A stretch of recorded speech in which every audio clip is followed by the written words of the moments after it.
गोविन्दाय नमो नमः। श्रीकृष्णाय नमो नमः। नारायणाय नमोस्तुते। शुचौ देशे प्रतिष्ठाप्य स्थिरमासनमात्मनः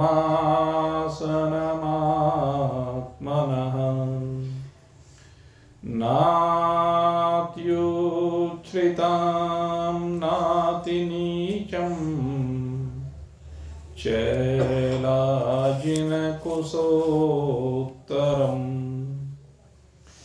तत्रैकाग्रं मनः कृत्वा यत् चित्तेन्द्रियक्रियः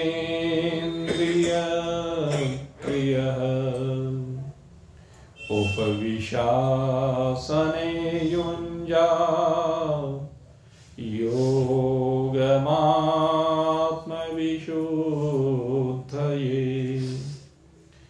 समं काय शिरो ग्रीवं धारयन्नचलं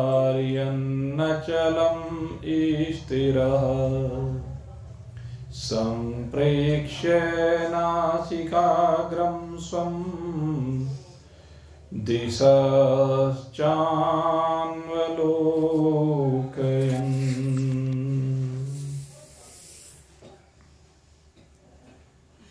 अर्चनीय वंदनीय सद्गुरुदेव महाराज के श्री चरणों में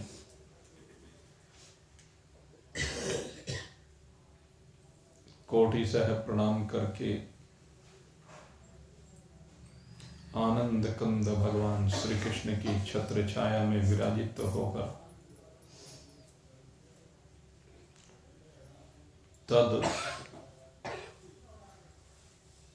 ध्यानस्थ स्थिति में विराजमानता हेतु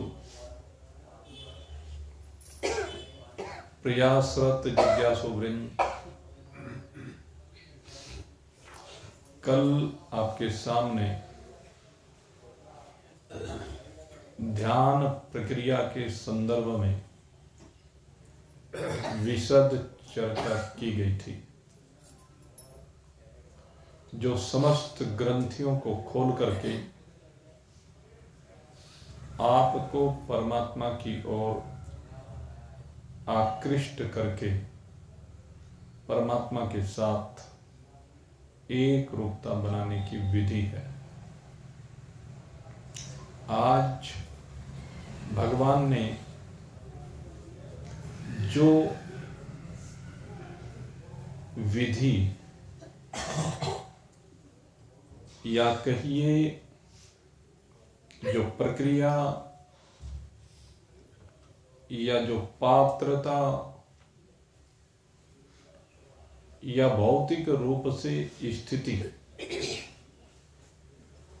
क्या होनी चाहिए, उसके संदर्भ में आज भगवान चर्चा कर रहे हैं। और भगवान बताते हैं कि ध्यान के लिए क्या क्या आवश्यक है। सर्वप्रथम भगवान ने कहा शुचहो देशे। सबसे पहली आवश्यकता क्या है? जब आप ध्यान के लिए बैठना चाहते हैं तो शुचहो देशे, जहां जिस देश में आप विराजित होना चाहते हैं, अर्थात जिस स्थान पर आप विराजित होना चाहते हैं वह पवित्र हो। शुचिता का महत्व हमारे जीवन में अत्यधिक है। वह चाहे जीवन का व्यवहारिक पक्ष हो अथवा आध्यात्मिक पक्ष हो। व्यवहारिक पक्ष में सबसे पहले भोजन की शुद्धि के ऊपर बल दिया जाता है। अगर यदि हमारा भोजन अशुद्ध है तो वह अशुद्ध मन का सृजन करता है। इसलिए यह आवश्यक है कि भोजन को करने से पूर्व उसकी शुद्धता की ओर विशेष रूप से हमें ध्यान करना चाहिए। और भोजन की शुद्धता के लिए कहते हैं कि भाव शुद्ध होना चाहिए, जो आप सामग्री लेकर आए हैं वह भी शुद्ध होनी चाहिए, और शुद्ध स्थान पर बैठ करके शुभ भावों के साथ उस भोजन को ग्रहण करना चाहिए। भोजन जो शास्त्रोक्त है वह भोजन ही शुद्ध भोजन कहा जाता है। उस शुद्ध भोजन के द्वारा ही हमारे मन का निर्माण होता है। जैसा खाए अन्न वैसा बने मन, जैसा करे संग वैसा चढ़े रंग, जैसी पढ़े पुस्तक वैसा बने मस्तक। ये कहावतें अनेक प्रकार से हमारे महान पुरुषों ने अपने अनुभव के आधार पर कही हैं। भोजन अगर अशुद्ध होगा तो आप ध्यान में बैठ ही नहीं सकते हैं। भोजन अगर गरिष्ठ होगा तो पाचन क्रिया खराब हो जाएगी, जिसके कारण से आपके मन में तनाव रहेगा, और तनावग्रस्त मन में भगवान विराजित नहीं हो सकते हैं, क्योंकि मन इधर उधर भटकता रहेगा। इसलिए कहा है भोजन बिल्कुल शुद्ध हो, और शुद्ध भोजन सात्विक भोजन, जिस भोजन में किसी भी प्रकार के प्याज, लहसुन इत्यादि तामसी सब्जियां, मलका मसूर की दाल, सलजम, बेगुन इत्यादि ये तामसी सब्जियां, दाल, और इसके साथ कहा कि इससे आगे की जो नशीली वस्तुएं हैं या जो दुर्गंधित वस्तुएं हैं या जो अपवित्र वस्तु अंडा इत्यादि हैं, मांस इत्यादि हैं, वह अपवित्र वस्तु कही गई है। इनका किसी भी प्रकार से किसी भी परिस्थिति में सेवन नहीं किया जा सकता है। इन सभी पदार्थों के ऊपर चिंतन करना चाहिए। पारिवारिक परिस्थितियां चाहे जो भी हों, लेकिन हमें इन सब पदार्थों से बचना ही पड़ेगा। जो परमात्मा की ओर बढ़ना चाहता है उसे इन सब चीजों का परित्याग करना ही पड़ेगा, चाहे उसके लिए एक समय पर भोजन भी छोड़ना पड़े तो भी कोई दिक्कत की बात नहीं है। अगर यदि एक समय का भोजन आप छोड़ भी देंगे तो उससे कोई विशेष हानि नहीं होगी, क्योंकि उस अपवित्र भोजन के कारण से जो पाप होगा, जो मन कलुषित होगा, उससे अच्छा यही है कि उस भोजन का परित्याग कर दिया जाए। केवल शास्त्र आपत्ति काल में इस भोजन की आज्ञा देता है कि अगर किसी के ऊपर आपत्ति हो, आपत्ति भी कैसी कि प्राणों का संकट हो, तो उस परिस्थिति में कहते हैं अभक्ष्य भोजन किया जा सकता है। अन्यथा किसी भी स्थिति में अभक्ष्य भोजन करने का विधान नहीं है। हम विवाह शादी में जाएं तो अच्छी प्रकार से पहले जांच कर लेनी चाहिए। सही बात तो यह है कि विवाह शादी आदि का भोजन सही मायने में खाने लायक होता ही नहीं है, लेकिन फिर भी वहां पर जब जाते हैं तो एक लोक व्यवहार है, तो उस लोक व्यवहार में हमें देख लेना चाहिए कि यहाँ पर कौन सी वस्तु ठीक मिल सकती है। जो अधिक से अधिक ठीक वस्तु वहां पर आपको लगे, उस वस्तु को आराम से एक जगह पर बैठ करके ग्रहण कर लेनी चाहिए। ये भोजन के संदर्भ में ध्यान करने की बात है। लेकिन भगवान अब यहाँ पर कह रहे हैं शुचहु देशे, कि केवल भोजन की शुद्धता तो है ही, अब ध्यान करने के लिए आपका देश, आपका वो स्थान वो पवित्र होना चाहिए। और पवित्र स्थानों की जब हम बात करते हैं तो पवित्र स्थानों में दो प्रकार के स्थान पवित्र होते हैं। एक स्थान तो वो है कि जो स्वाभाविक सदा ही पवित्र है। स्वाभाविक पवित्र स्थानों में जैसे गंगा जी का किनारा है, गंगा जी का तट सदैव ही पूजनीय और पवित्र माना गया है, क्योंकि गंगा जल के अंदर इतनी शक्ति समृद्ध होती है कि वो आसपास के वातावरण को पवित्र कर देती है। इसलिए गंगा जी अपने आप में स्वयं ही पवित्र है। उसका किनारा हो या तो दूसरे जंगल हो, जंगल अब तो खैर उस तरह की परिस्थितियां बहुत कम मिलती हैं, लेकिन पहले जंगलों में महान पुरुष जाया करते थे और जंगलों में ही निवास किया करते थे, गुफाओं में, वन में, तो वो स्थान पवित्र माने जाते थे। दूसरे कहते हैं कि तुलसी के निकट आप विराजमान हो, तुलसी बराबर में रखी हुई हो तो वह भी पवित्र करने वाली होती है। तुलसी के साथ साथ और भी वृक्ष है, जैसे पीपल का वृक्ष होता है, वो पवित्र करने वाला माना जाता है। आंवले का वृक्ष है, वो भी पवित्र करने वाला माना जाता है। वट का वृक्ष है, वो भी पावन माना जाता है। तो ये जो स्थान हैं वो पवित्र माने जाते हैं, और उनमें पवित्र माने जाने के साथ साथ एक बात का और भी ध्यान करना चाहिए, ये नहीं है कि आप वृक्ष के नीचे बैठे हैं और वृक्ष के नीचे गंदगी पड़ी हुई है तो कहते हैं वो पवित्र तो है, लेकिन वहां से गंदगी को अच्छी तरह से साफ करके, आगे विधि बताएंगे, तो उस प्रकार से वहां पर विराजित होना चाहिए। तो सबसे पहली बात है स्थान की शुद्धता। तो स्थान की शुद्धता के ऊपर हमें पहली बात तो ये है जो स्वाभाविक शुद्ध है। दूसरे जो शुद्ध किए गए हैं, अब स्थान ये भी तो है, अब हर व्यक्ति तो वहां नहीं जा सकता, आप घर में रहते हैं तो घर की बात करेंगे। तो कहते हैं जो गोबर से, गाय के गोबर से लीप करके जब किसी कमरे को साफ किया जाता है तो उस स्थान को हमारे यहाँ शुद्ध माना जाता है। और गाय के गोबर से भी लीपना आजकल पक्के फर्श हैं तो भाई संभव नहीं है, तो क्या किया जाए, कहते गंगा जल से शुद्ध कर लेना चाहिए। गंगा जी का जल अपने आप में पवित्र है, तो वो शुद्धिकरण के लिए अपवित्रम पवित्रो वा सर्वावस्था गतो वापि स्मरेत पुंडिकाक्षय सबाह्ये आभ्यंतर शुचि। आपने देखा होगा जब भी कोई शुभ कार्य होता है तो सबसे पहले हमारे पंडित जी इस मंत्र का जाप करके सबके ऊपर जल का छींटा देते हैं। उस सामग्री के ऊपर भी जो उपयोग में आनी है, और उस मनुष्य के ऊपर भी जो उसमें बैठने हैं, और उस स्थान के ऊपर भी ये जल का ठीक छींटा दिया जाता है। गंगा जल का छींटा देने का विधान है। गंगा जल की उपलब्धता ना हो तो शुद्ध जल का, तो उसके द्वारा भी पवित्र किया जा सकता है। दूसरे कहा मिट्टी के द्वारा भी शुद्धिकरण होता है, या मिट्टी पर भी बैठा जा सकता है।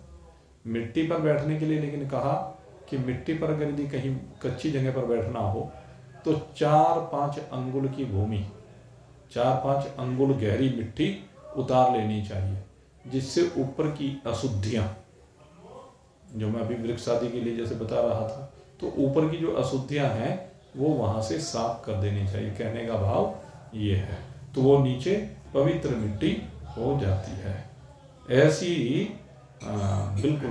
दूसरे कहा कि भूमि समतल होनी चाहिए, जहां भी आप बैठे हैं वो भूमि बिल्कुल समतल हो, प्लेन हो, उबड़ खाबड़ न हो, क्योंकि उबड़ खाबड़ भूमि पर बैठना संभव नहीं होता है। तो इस प्रकार से कहा, और फिर उसके ऊपर कहते हैं कि लकड़ी की पटरी, एक बड़ा पटरा हो, तख्त हो, या पत्थर की चौकी आदि हो, उसके ऊपर बैठा जाना चाहिए। ये भी यहाँ पर बताया गया है।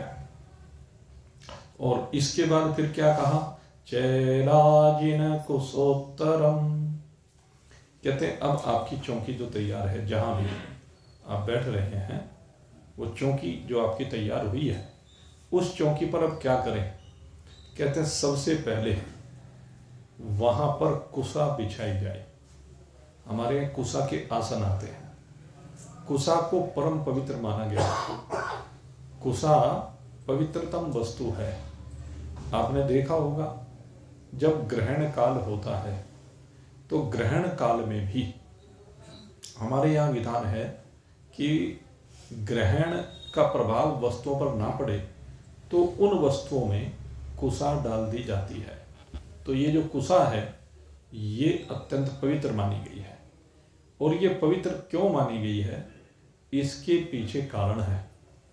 कहते हैं जिस समय भगवान वराह का अवतार हुआ था, सूकर अवतार जिसको हम कहते हैं, ये भगवान का जो वराह अवतार हुआ था और इस अवतार में भगवान ने जल में डूबी हुई पृथ्वी का उद्धार किया था।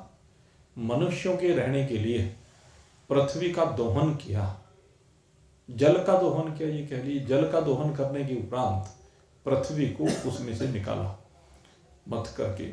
और जब पृथ्वी को निकाला तो उसको निकाल करके भगवान जब उसको अंतरिक्ष में स्थापित कर रहे थे तो उसी समय हिरण्याक्ष नाम का राक्षस आया और हिरण्याक्ष के साथ 28 दिन तक भगवान का बड़ा भयंकर युद्ध हुआ।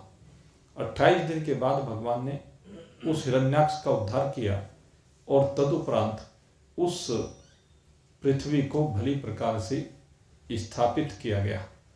और कहते हैं कि उस पृथ्वी पर फिर भगवान ने, कहते हैं, अपने जो रोम थे उनको झटका, पानी की बूंदें उन पर लगी हुई थी, उनको झटकने से उनके कुछ रोम इस धरा पर गिर गए और जहां जहां वो रोम गिरे, कहते हैं, उसी से कुश का प्रकटन हुआ। तो ये कुश भगवान के रोम माने जाते हैं, इसलिए इनको परम पवित्र माना जाता है। और इसका प्रभाव वैज्ञानिक विधि से भी आप सिद्ध कर सकते हैं। ये प्रमाणित चीजें हैं कि हमारा गंगा जल वो भी प्रमाणित है, ये कुश ये भी प्रमाणित है शुद्धिकरण के लिए, तुलसी भी प्रमाणित है, पीपल भी प्रमाणित है, ये सब चीजें शुद्ध होती हैं। तो इसके बाद कहा कि कुश नीचे बिछा दी जानी चाहिए, कुशा। भगवान जब वन में रहे हैं, 14 वर्ष की जो वनवास की अवधि रही है, उस अवधि में यही माना जाता है कि भगवान सदा कुश के आसन पर ही अपनी सैया बना करके लेटे हैं, बैठे हैं। ये आपने जब रामायण पढ़ेंगे तो उसमें पढ़ने को हमें मिलता है, क्योंकि कुश अत्यंत पवित्र है। और पहले तो घरों में कुश की चटाइयाँ बना करती थी और दोपहर में जब गर्मी का समय होता था तो उस कुशा पर ही, कुशा की उस चटाई पर ही लोग लेटा करते थे, क्योंकि वो ठंडी भी होती थी, वो गर्म नहीं होती विशेष, तो इसलिए गर्मी से राहत भी देती है। आज भी अगर यदि कोई उसका उपयोग करे तो वो श्रेष्ठ मानी जाती है। तो पहली बात हुई कुशा। दूसरी बात हुई कुशा के आसन के बाद फिर कहते हैं कि उसके ऊपर मृग चर्म बिछा दिया जाना चाहिए। लेकिन हम तो भाई इस चीज के विरोधी हैं। पहले हमारे शास्त्रों में मृग चर्म का वर्णन आता है, इसलिए हम उसका खंडन भी नहीं कर सकते हैं। और लेकिन उसमें एक कंडीशन यहाँ पर दी हुई है, कहने के लिए कि जो मृग स्वयं मरा हुआ हो। ये यहाँ पर बिल्कुल स्पष्ट लिखा है कि अपने आप मरे हुए मृग का चर्म बिछा दे, क्योंकि मारे हुए मृग का चर्म अशुद्ध होता है। अपने आप मरे हुए मृग का चर्म शुद्ध माना गया है और मारे गए मृग का चर्म वो अशुद्ध होता है। तो दूसरे ये बात कही। दूसरे यहां पर कहा कि मृग चर्म की उपलब्धता न होने पर कुशा के ऊपर कोई आप बोरी बिछा सकते हैं, क्योंकि नहीं तो जो कुशा का आसन है जब उसके ऊपर बैठेंगे तो वो चुभेगा, क्योंकि कुशाएं शरीर में चुभने लगेंगी। या कहते हैं कि जैसे सर्दियां होती हैं तो आप बोरी की बजाय कंबल उसके ऊपर बिछा सकते हैं। और ये दोनों चीज बिछाने के बाद फिर कहते हैं उसके ऊपर एक स्वच्छ सूती वस्त्र बिछाया जाना चाहिए। ये नहीं कि सीधे गर्म कंबल के ऊपर बैठ जाएं, ये नहीं कि सीधे टाट के ऊपर बैठ जाएं। कहने लगे वो भी बैठना संभव नहीं। इसलिए 3 चीजें यहाँ पर कही। नीचे कुसा का गद्दा हो गया ये कह लीजिए, उसके ऊपर कंबल अथवा टाट हो गई ऋतु के अनुसार। अगर गर्मी है तो टाट बिछाएं, सर्दी है तो कंबल बिछा सकते हैं। और तीसरे, उसके ऊपर सूती वस्त्र, चाहे सर्दी भी है लेकिन सर्दी में भी सीधे सीधे कंबल के ऊपर नहीं लेटना चाहिए या बैठना चाहिए, उसमें एक सूती वस्त्र ऊपर डाल देना चाहिए। तो ये विधि है। कहा चैलाजिन कोसोत्तरम, कहते हैं इससे जो है कहते हैं कि आप आराम के साथ बैठ सकते हैं। और इसमें एक चीज और यहाँ पर वैज्ञानिक बताई गई है कि क्या होता है कि जिस समय आप ध्यान में बैठते हैं आपके शरीर में एक ऊर्जा का संचार होता है। कहते हैं कुसा का जो आसन होता है उस आसन पर बैठने से एक सबसे बड़ी खूबी है कि आपके शरीर की ऊर्जा पृथ्वी के अंदर नहीं जाती है, अन्यथा वह ऊर्जा पृथ्वी के अंदर चली जाती है। इसीलिए हमारे यहाँ कहा गया कि जब भी आप भगवान का भजन करें, आरती आदि भी करें, जो भी करें, तो सीधे धरती के ऊपर नंगे पैर खड़े होकर या बैठकर कभी भी नहीं करना चाहिए, क्योंकि उससे आपके शरीर की ऊर्जा धरती में चली जाती है। इसलिए हमारे यहाँ ये मृगछाला और कुसा ये बिछाने का विधान इसलिए किया गया है विशेष रूप से कि आपके अंदर उत्पन्न होने वाली जो ऊर्जा है या कह लीजिए परमात्मा की जो शक्ति उस समय आपको मिल रही है, जो ध्यान काल में आपको विशिष्ट एनर्जी, ये विशिष्ट एनर्जी क्या करती है? कहते हैं आपके अंतःकरण के मल को धोती है, आपकी जितनी नाड़ियां हैं उनका शुद्धिकरण करती है, आपके शरीर में एक दिव्य चेतना का प्रवाह करती है, जिस चेतना से आपके शरीर का रोम रोम खुल जाता है, खिल जाता है। ये उस ऊर्जा का कार्य होता है।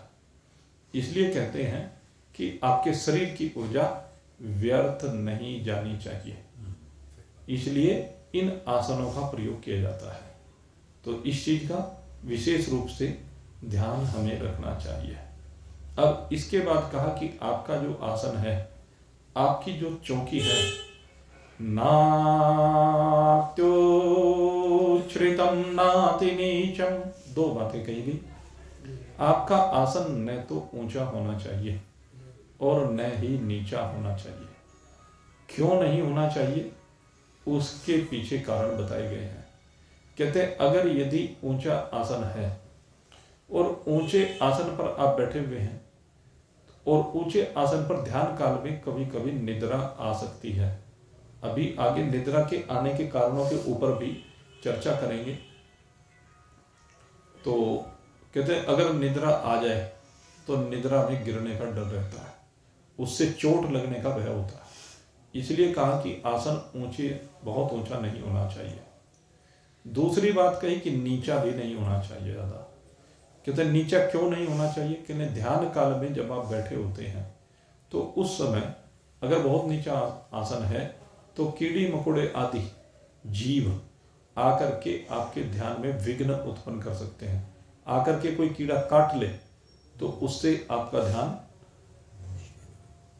इधर उधर हो जाएगा, और दूसरी बात क्या है, शरीर को हानि भी होगी। इसलिए कहते हैं कि आपका आसन न ऊंचा हो न नीचा हो। और एक बहुत बड़ी बात आप कह रहे हैं, स्थिरमासनात्मनः। एक चीज और कही कि जो सा आपने चौकी आदि जो भी ली है, कहते हैं वो हिलने वाली नहीं होनी चाहिए। वो आसन आपका स्थिर आसन होना चाहिए। दूसरे कहा कि आसन जो हो वो अपना ही हो, अलग हो, दूसरे का ना हो। कहने लगे भाई ये क्या बात हुई? सवाल किया जा सकता है कहने लगे अगर ये किसी दूसरे का आसन है तो संग दोष आ जाएगा। क्या होता है कि उस आसन में जो दूसरा प्राणी जो उस पर बैठा है, खड़ा है, जिसने ध्यान किया है उस पर या कोई अन्य क्रिया की है, तो कहते हैं उसके परमाणु उस आसन में आकर के विराजमान हो जाते हैं। उस स्थान पर वो ऊर्जा, वो चाहे नकारात्मक है या सकारात्मक है, वो ऊर्जा उस स्थान पर आकर के विराजमान हो जाती है। इसलिए कहते हैं कि अपना ही आसन होना चाहिए। और इसमें एक मैं आपको बहुत सुंदर दृष्टांत कई बार चर्चा करता हूं। आप जानते हैं परीक्षित जी एक बहुत ही धर्मात्मा राजा थे। परीक्षित जी का जिस समय अवतरण हुआ, आप जानते ही हैं कि उत्तरा के गर्भ से परीक्षित जी अवतरित हुए थे महाभारत युद्ध के उपरांत। और जिस समय ये अवतरित हुए ना, तो इनके बारे में जो ज्योतिषी थे, ब्राह्मण थे, उन्होंने अनेकानेक भविष्यवाणियां की थी, उनके चरित्र को लेकर के भविष्यवाणी की थी। और जब उनके बारे में भविष्यवाणी की थी ना, तो उन्हें कहीं राम से तुलना की गई थी उनकी, कहीं कृष्ण से तुलना की गई थी, कहीं राजा ययाति से उनकी तुलना की गई थी। मतलब उनको इतनी उपमाएं दी गई थी उनके बारे में। मैं समझता हूं कि आज तक कोई भी राजा ऐसा नहीं है परीक्षित के अतिरिक्त जिसके बारे में ब्राह्मणों ने इतनी भविष्यवाणियां की हो जितनी परीक्षित जी के बारे में की थी। और हो भी क्यों ना भाई, परीक्षित ही एकमात्र ऐसे पात्र दिखाई देते हैं जिनको गर्भ में ही भगवान के दर्शन का सौभाग्य मिला। ऐसा सौभाग्य अन्यत्र हम कहीं देखने में नहीं आता है कि गर्भ में ही भगवान का दर्शन हो गया। और उनको कथा सुनाने वाले सुखदेव जी, उनको गर्भ में ही अपने स्वरूप का ज्ञान था। दोनों ऐसी दिव्य विभूतियां हैं ये, सुखदेव जी और परीक्षित जी, कथा के वक्ता भी और श्रोता भी, तो दोनों अद्भुत हैं। इसलिए उनके बारे में इतनी भविष्यवाणियां की गई थी। लेकिन आप चिंतन करके देखें, श्रेष्ठ आचरण वाले परीक्षित जी भी जब एक बार कहते हैं कि कलयुग आया था ना जिस समय, तो कलयुग के आने पर उन्होंने कलयुग को रहने के लिए 4 स्थान दिए थे। आपको ध्यान होगा, अनेक बार आपको बताया है। द्योतम पानन स्त्रिय सुना यत्र अधर्म चतुर्विध, कि 4 जगह हैं, 4 प्रकार से। चतुर्विध शब्द का प्रयोग किया गया है यहाँ पर। चतुर्विध शब्द का प्रयोग करने का भाव क्या है? मैं समझता हूं कि 4 प्रकार से कलयुग हमारे अंदर प्रवेश करता है। या तो ये कह लीजिए, या यहां पर यह 4 जगह रहने के लिए उनको दी गई, तो जब 4 जगह ये प्रवेश करने की जगह है, सबसे पहले कहा कि जुआ घर में जो जुआ खेलेगा तो उसके अंदर कलयुग प्रवेश कर जाएगा, जुए में कलयुग रहता है। द्योतम पानम, जहां पर मद्यपान किया जाता हो, सुरा का पान किया जाता हो। एक बहुत से लोग एक भ्रांति को लेकर के जीते हैं और उनको चूंकि शास्त्र की सही समझ नहीं है, और इसलिए वो क्या करते हैं कि जो देवताओं को अर्पित किया जाता था सोमरस, उस सोमरस को वो क्या कहते हैं कि ये मदिरा पिलाते हैं देवताओं को। नहीं, सोमरस एक दिव्य शक्ति वर्धक टॉनिक है, ये कह लीजिए। देवताओं को जो अर्पित किया जाता है जिससे शक्ति का संचार होता है, सोमरस तो वो है। इसे आप फलों का रस भी कह सकते हैं, वैसे तो कुछ जड़ी बूटियों का रस होता है। ये मैं उस विषय में ज़्यादा नहीं जानता, लेकिन कोई आयुर्वेद का जो जानकार है वो इस विषय में बता सकता है कि क्या क्या औषधि उसके अंदर होती हैं। तो ये कह करके हमारे धर्म के ऊपर बारंबार प्रहार किए गए हैं। ये विधर्मियों के द्वारा फैलाया गया एक प्रोपेगंडा है, ये आप कह सकते हैं। क्योंकि जो विधर्मी होते हैं, उन विधर्मियों ने आकर के हमारे ऊपर आक्रमण करके ऐसी भ्रांतियां समाज में फैलाई है क्योंकि जो विद्वान हैं उनके मस्तक उन्होंने काट डाले, जो हमारे शास्त्र थे उनको जला डाले, जो हमारे आराध्य स्थल थे उनको तोड़ डाले। उन्होंने आकर के इन विधर्मियों ने, और विशेष रूप से यवनों ने, हमारे यहाँ दो प्रकार के विधर्मी आए, जिनमें एक आए हमारे यहाँ ये यवन लोग, और दूसरे आए हमारे यहाँ ईसाई लोग, ये क्रिश्चियंस जो थे वो हमारे यहाँ आए, और ये दोनों ही विधर्मी थे। लेकिन इन दोनों में से एक अंतर विशेष रूप से रहा कि यवन जो आए उन्होंने आकर के हमारे धर्म के ऊपर सीधा प्रहार किया। जो क्रिश्चियंस आए, ईसाई आए, इन लोगों ने आकर के हमारे धार्मिक स्थलों पर प्रहार नहीं किया। इन्होंने एक काम तो किया कि धर्मांतरण तो किया, लेकिन धार्मिक स्थानों के स्वरूप को खराब नहीं किया। किसी को अगर यदि प्रोत्साहन भी नहीं दिया तो उसको नष्ट भी नहीं किया। लेकिन यवनों ने उनको नष्ट किया, क्योंकि वे आतंकवादी लोग थे। वो आज भी आतंकवादी ही हैं। इस तरह के लोग जो होते हैं, उनकी प्रकृति चूंकि उनके खून में रमा हुआ है। और आप उनके देशों को देखिए जहाँ का ओरिजिन है उन लोगों का, आज भी वो क्षेत्र दुनिया में सबसे ज्यादा जितने भी युद्ध होते हैं, सारे युद्धों की जननी वही भूमियां हैं, क्योंकि वे लोग शांति से जीना चाहते ही नहीं है। वो लोग दुष्ट प्रकृति के, आसुरी प्रकृति के लोग होने के कारण से वे सदा मरने मारने की बात करते हैं, और उनको अपना पराया कुछ भी दिखाई नहीं देता। ये नहीं कि वो हमारे देश में आए तो चूंकि यहाँ पर हिंदू बाहुल्य थे, सनातनी लोग थे, तो सनातन पर प्रहार किया। लेकिन जहां वे केवल वही हैं, वो वहां भी आपस में लड़ते हैं, वहां भी आपस में चैन से नहीं बैठते हैं। आप देख लीजिए, इराक देख लीजिए, ईरान देख लीजिए, सीरिया देख लीजिए, यमन देख लीजिए, ये जो इस तरह के देश हैं, इन सब की परिस्थितियों का आप देखें तो वहां तो वही लोग हैं, वे वहां पर आपस में लड़ रहे हैं। वहां इतना आतंक है, उसका वर्णन नहीं किया जा सकता। रोज कितने लोग वहां पर रोज मर जाते हैं, इस बात की कोई वो नहीं है, क्योंकि उनकी प्रकृति के अंदर है। हमारे यहाँ के लोग इस तरह के नहीं थे। हमारे यहाँ तो शांति प्रिय लोग थे सदा। तो शांति प्रिय लोगों को उन्होंने आकर के उनके ऊपर प्रहार किया, हमारे धर्म के ऊपर प्रहार किया, और उसी का प्रभाव आज तक हमारे यहाँ देखा जाता है। तो खैर, अब मैं चर्चा कर रहा था आपको, क्या द्योतम पानम स्त्रिय है सुना, कि कलयुग ने चार प्रकार से, चार जगह पर कलयुग रहता है। एक जहां पर मद्यपान होता है, एक जहां पर जुआ खेला जाता है, एक जहां पर वेश्यागमन होता है, और चौथे कहा कि जहां पर अपवित्र भोजन किया जाता है, यानी हिंसा करके जिस भोजन को अर्जित किया जाता है।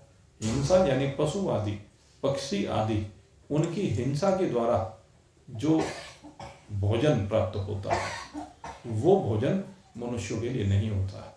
तो कहते हैं जो ये चार प्रकार की क्रियाएं करते हैं तो उनके अंदर कलयुग का वास होता है। जो मद्य का पान करते हैं उनके अंदर कलयुग का वास होता है, जो जुआ खेलते हैं उनके अंदर कलयुग का वास होता है, जो अपवित्र भोजन करते हैं मांस इत्यादि, उनके अंदर कलयुग का वास होता है, और जो वेश्यागमन करते हैं उनके अंदर कलयुग का वास होता है। तो इस प्रकार से चार स्थान, फिर पांचवा स्थान और कलयुग को दिया गया, और वो कहा कि सोना। लेकिन यहाँ सोने से तात्पर्य हमारे महान पुरुषों ने कहने लगे सोने में कलयुग का वास नहीं है, अपितु अधर्म से प्राप्त है जो धन है उसमें कलयुग का वास है। और परीक्षित जी के बारे में कहा जाता है कि कलयुग इस सोने के माध्यम से ही परीक्षित के शीश पर आकर के बैठा है।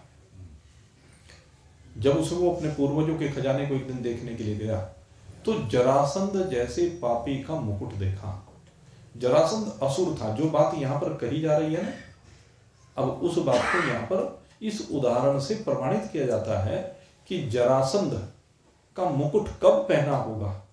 आप चिंतन करके देखें, जरासंध को जो मारा गया था पांडवों के द्वारा, वो कब मारा गया था? जब राजसूय यज्ञ किया गया था।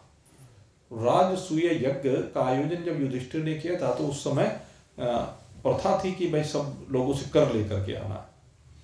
तो उस समय जरासंध को मारने के लिए भीम, अर्जुन और भगवान श्री कृष्ण, ये तीनों गए थे। तो तब उसे मार करके जरासंध को भीम के द्वारा तब उसका मुकुट लेकर के आए थे, क्योंकि तब उस समय विधान ऐसा था कि जिस राजा को मार कर आते थे उसका मुकुट ले आते थे। तो मुकुट ला करके तहखाने में रख दिया। अब आप चिंतन करके देखें, उसके बाद तो पांडवों की सारी कर्म लीला चली, क्योंकि उसके बाद जुआ खेला गया, फिर अज्ञातवास हुआ, फिर महाभारत का युद्ध हुआ, और महाभारत के युद्ध के बाद भी 36 वर्ष तक पांडवों ने राज्य किया। 36 वर्ष की अवस्था में जाकर के फिर परीक्षित का राज्याभिषेक हुआ था, और उसके बाद 60 साल फिर परीक्षित ने राज्य किया। तो आप सोच के देखो, जरासंध के सिर पर वो मुकुट 150 साल पहले रखा हुआ होगा। 125-150 साल पहले जो मुकुट जरासंध के सर पर रखा हुआ, 125-150 साल के बाद परीक्षित ने उसे अपने शीश पर धर लिया, और शीश पर धरने का परिणाम ये हुआ कि वो जो हिंसा पर प्रतिबंध लगा रखा था जिस राजा ने, वो स्वयं हिंसा करने के लिए निकल गया। और उसका प्रभाव ऐसा हुआ कि उसने जाकर के जिसके हाथ सदा ही ऋषि मुनियों के गले में, उनके कंठ में मालाएं पहनाया करते थे, उनके चरणों का चरणामृत लिया करते थे, उनके अपने मस्तक को उनके चरणों में रखा करते थे, वो परीक्षित उस मुकुट के प्रभाव से जरासंध के गुणों से युक्त हो गया। मरा हुआ जरासंध 100-125 साल पहले, जो जरासंध 125 साल पहले मर चुका था, 150 साल पहले मर चुका था, उसके शरीर के जो परमाणु थे, वो जो ऊर्जा थी, आज भी उस मुकुट में थी, और वो ऊर्जा नेगेटिव ऊर्जा थी। उस नेगेटिव ऊर्जा ने परीक्षित के अंदर नेगेटिव ऊर्जा का संचार किया। धर्मात्मा व्यक्ति के अंदर भी नेगेटिव ऊर्जा का संचार हो गया, जैसे विश्वामित्र के अंदर मेनका के आने से नेगेटिव ऊर्जा का संचार हो गया, पथभ्रष्ट हो गए। वशिष्ठ जी से ऐसा द्रोह हुआ विश्वामित्र जी का कि उनके पुत्रों की हत्या कर डाली। इतना युद्ध चला इनका आपस में, बार बार अनेक बार घटनाएं आती हैं। तो ये क्या है? ये संग की वजह से होता है। तो इसीलिए कहा कि दूसरे के संग का हमें कोई भी वस्तु उपयोग में नहीं लानी चाहिए। ये यहां पर आपको सह प्रमाण इस बात को बताया गया है। और दूसरी बात कही गई है कि जो पूजा के भी सामान होते हैं वो भी अपने पृथक होने चाहिए। गौमुखी है, माला है, संध्या के जो पंचपात्र होते हैं, आचमनी आदि। शास्त्रों में यहां तक विधान आया है कि दूसरे के बैठने के आसन का प्रयोग नहीं करना चाहिए। पहनने के जूते किसी को दूसरे के नहीं पहनने चाहिए। कड़ाव दूसरे की नहीं पहननी चाहिए। वस्त्र दूसरे के नहीं पहनने चाहिए। कहते इनको धारण करने से उनके पाप और पुण्य अपने अंदर प्रविष्ट हो जाते हैं। अब बात आई, पाप और पुण्य दोनों प्रविष्ट हो जाते हैं, सकारात्मक ऊर्जा भी और नकारात्मक ऊर्जा भी।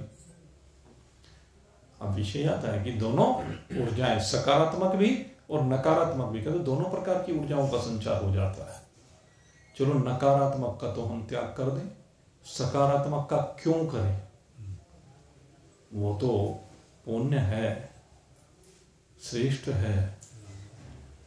तो शास्त्र इस बात के लिए भी मना करता है कि दूसरे की ऊर्जा का प्रवेश अगर यदि हो तो किस रूप में हो। जैसे महान पुरुष होते हैं, कहते उनके वस्त्र हैं, कहते नहीं, उनके वस्त्र नहीं पहनने चाहिए। ये उनके प्रति श्रद्धा का हनन है। अगर हम महान पुरुषों के वस्त्रों को धारण करते हैं, उनके जूतों को धारण करते हैं, उनके पलंग का उपयोग करते हैं, तो ये हमारा समर्पण, हमारी श्रद्धा, हमारा उनके प्रति जो प्रेम का भाव है, कहते हैं उसमें दोष आ जाता है। इसलिए महान पुरुषों के वस्त्रों को भी हमें उपयोग में नहीं लाना चाहिए। और कहते हैं कि अगर यदि महान पुरुष स्वयं आपको कोई चीज भेंट कर दें, इस परिस्थिति में अंतर है। ये आपके लिए पुण्यकारी है। अगर महान पुरुष कोई अपना अंग वस्त्र किसी को भेंट कर दें, ये उनकी कृपा है, ये उनकी दयालुता है। भगवान के पहना हुआ कोई वस्त्र मंदिरों में जैसे होते हैं, तो वो अगर यदि आपको आपकी श्रद्धा के कारण, आपके प्रेम के कारण, आपके समर्पण के कारण वहां से वहां के पार्षद आपको समर्पित कर दें, तो वो ग्रहण करने योग्य है, लेकिन वो आपके लिए पूजनीय है। ये भी ध्यान रखने की बात है, वो सब आपके लिए पूजनीय होना चाहिए। तो ये पुण्यकारी है, उनको हम ग्रहण कर सकते हैं जो श्रद्धा पूर्वक दिया गया हो। इसमें ये मेरा मत है। शास्त्र ने यहां अपना मत बिल्कुल स्पष्ट नहीं किया है, और कहते हैं महान पुरुषों के किसी भी सामग्री को पैर से छूना अपराध माना जाता है। महान पुरुषों के किसी भी वस्त्र को, उनके जूतों को, उनके किसी भी कपड़े को छूना वो अपराध माना जाता है, लेकिन महान पुरुषों के चरणों को छूना ये पुण्य माना जाता है। अगर कोई महान पुरुषों के चरणों को छूता है, महान पुरुषों के चरणों को छू करके उनके चरणों की रज को अपने मस्तक पर धारण करता है, महान पुरुषों के चरणों को धोकर उस चरणामृत का भोग लगाता है, कहते हैं तो उसके जन्म जन्मांतर के पापों का अक्षय हो जाता है। इसीलिए हमारे यहाँ विधान है कि महान पुरुष जब कहीं पर जाते हैं तो उनके चरणों का खूब अच्छी तरह से प्रक्षालन किया जाता है। हमने तो भाई अपने गुरु जी का ही देखा, तो क्या करते थे, जब हमारे गुरु जी आते थे तो गुरु जी के आने पर उनको आसन पर बैठा करके एक अच्छी सी परात लाई जाती, परात में दूध लाया जाता, उसमें गुलाब की पंखुड़ियाँ डाली जाती, गंगा जल डाला जाता, और उसके बाद जैसे केवट ने भगवान के चरण धोए, खूब मलमल करके धोए, उसी प्रकार से महान पुरुषों के चरणों को धोते हुए हमने अपने गुरुदेव के चरणों को धोते हुए भक्तों को देखा। वो फिर हमने देखा कि उस चरणामृत को फिर सब ग्रहण करते, उस चरणामृत का फिर छिड़काव किया जाता जो बच जाता। सुदामा जी के चरणों को भगवान ने धोया। ये हमारे विधान बताए गए हैं और ये शास्त्रों ने प्रमाणित किया है। केवट का दृष्टांत और सुदामा एक ब्राह्मण है और भगवान का मित्र भी है, भगवान की पूजा भी करता है, लेकिन भगवान उसके चरणों को धो रहे, राज सिंहासन पर विराजित किया है। कितना सम्मान देते हैं भगवान, और राज सिंहासन पर विराजित करके चरणों को धो करके पहले स्वयं भगवान ने सुदामा के चरणों का चरणामृत ग्रहण किया है। फिर आप देखो लक्ष्मी स्वरूपा रुक्मणी जी, उनकी समस्त पटरानियां वो उस चरणामृत को ग्रहण करती हैं। तदुपरांत जितने भी राज कर्मचारी हैं सब उस चरणामृत को ग्रहण करते हैं। कैसा सुंदर भाव है। तो महान पुरुषों के पास जब हम जाते हैं तो इस प्रकार का भाव हमारा जब होगा तो कहते हैं ये क्या है कि भौतिक रूप से जो शुरू में आता है ना, शुचो देशे, शुचो दोषे देशे, वहां तो देश की बात है, लेकिन इससे तो सभी चीज का शुद्धिकरण हो जाता है। महान पुरुषों के द्वारा हर चीज का, जब इसीलिए कहते हैं कि महान पुरुषों के चरण जिसके भी घर में पड़ जाते हैं वे घर पवित्र हो जाते हैं। हमने देखा बाबा बंसी वाले, बहुत लोग जब वो यहाँ पर भाई आते थे तो हमने देखा कि बहुत से भक्त उनको अपने घर पर लेकर के जाते। 2-4 जगह हमें भी सौभाग्य मिला उनके साथ जाने का, तो जहाँ हमने देखा उनको क्या करते कि वो उनको लेकर के जाते।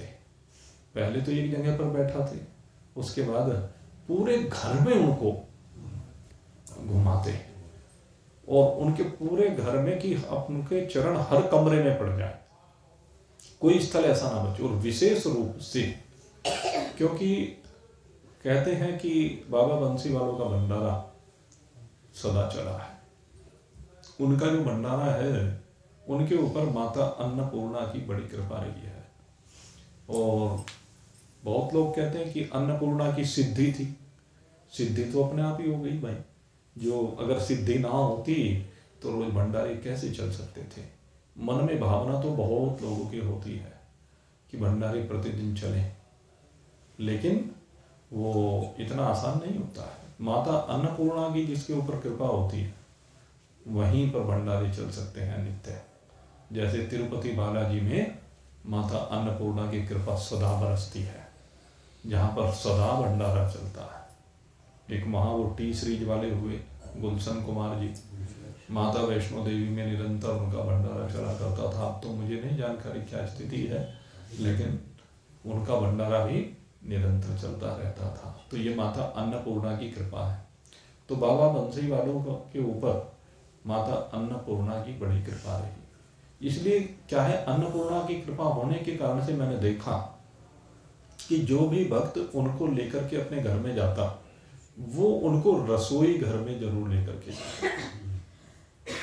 रसोई घर में ले जाने के पीछे एक प्रयोजन यही होता कि उनके पास माता अन्नपूर्णा की सिद्धि है कि जब उनके चरण हमारी रसोई में पड़ जाएंगे तो निश्चय ही, क्योंकि उनके ऊपर माता अन्नपूर्णा की कृपा है, तो उनके चरणों की छाप जब हमारी रसोई में लग जाएगी तो वहां पर माता अन्नपूर्णा की कृपा होगी और हमारी रसोई में कभी भी किसी भी प्रकार की खाद्य सामग्री की कमी नहीं रहेगी। तो ये प्रयोजन था। तो महान पुरुषों के अपने घर में लाने के पीछे प्रयोजन यही होता है, उनकी सेवा करने के पीछे प्रयोजन यही होता है। और जहाँ जहाँ ऐसा होता है वहाँ पर लक्ष्मी का वास तो स्वाभाविक अपने आप ही हो जाता है। ये भगवान की विशेष कृपा होती है। तो खैर, अब आज आपके सामने ये भगवान ने क्या क्या बात बताई। एक तो अब ध्यान रखने की बात है, क्योंकि अभी कई दिन ये चर्चा चलेगी। एक तो जगह आपकी जहां पर आप ध्यान करने के लिए बैठ रहे हैं वो जगह बिल्कुल शुद्ध होनी चाहिए। आपका आसन बिल्कुल स्थिर होना चाहिए। आपका आसन अपना निजी होना चाहिए। उस आसन के ऊपर कुसा बिछाएं, कुसा के ऊपर बोरी अथवा कंबल बिछाएं ऋतु के अनुसार। फिर उसके ऊपर क्या करें, एक सूती वस्त्र उसके ऊपर बिछाएं। और सूती वस्त्र बिछाने के उपरांत एक बात और कही कि आसन न ऊंचा न नीचा। ऊंचे आसन से गिरने का भय है और नीचे आसन पर प्राणियों का, दूसरे जीवों का, उसका भय बना रहता है। इसलिए इस प्रकार से कहते हैं कि आप अपने आसन की और स्थान की पवित्रता के ऊपर यहाँ पर इसमें बल दिया गया है। अब अगले मंत्र में बैठने की विधि के ऊपर चर्चा प्रारंभ कर रहे हैं। ये जो बैठने की विधि है, जो हम कहते हैं ना कि बस जब भी ध्यान करने बैठते हैं मन बड़ा चंचल है और वो मन भगवान के भजन में नहीं लगता है। और वो मंत्र भी इसी अध्याय में आता है, चंचलम ही मन है कृष्ण परमार्थिक बलवंत। तो उस मंत्र की व्याख्या भी आगे भगवान करेंगे और जैसी भगवान ने व्याख्या की है उसका जैसा भी हो सकेगा आपको उसके भाव को समझाने का वहां पर प्रयास करेंगे। तो चंचल मन को रोकने के तरीके के ऊपर अब जो 2 मंत्र 12वां और 13वां आ रहा है, उस चंचल मन को रोकने का तरीका, भौतिक तरीका, एक तो आध्यात्मिक तरीका है वो तो चलेगा ही, लेकिन पहले भौतिकता भी आपको सही रूप में स्वीकार करनी होगी। तो उस भौतिकता को बताया जाएगा किस प्रकार से बैठा जाता है और बैठने पर किस प्रकार से आपका ध्यान लग सकता है। इन सब बातों की चर्चा अब हम कल आपके सामने करेंगे। अब यहीं पर आज के सत्संग को विश्राम दे रहे हैं। बोलिए सच्चिदानंद भगवान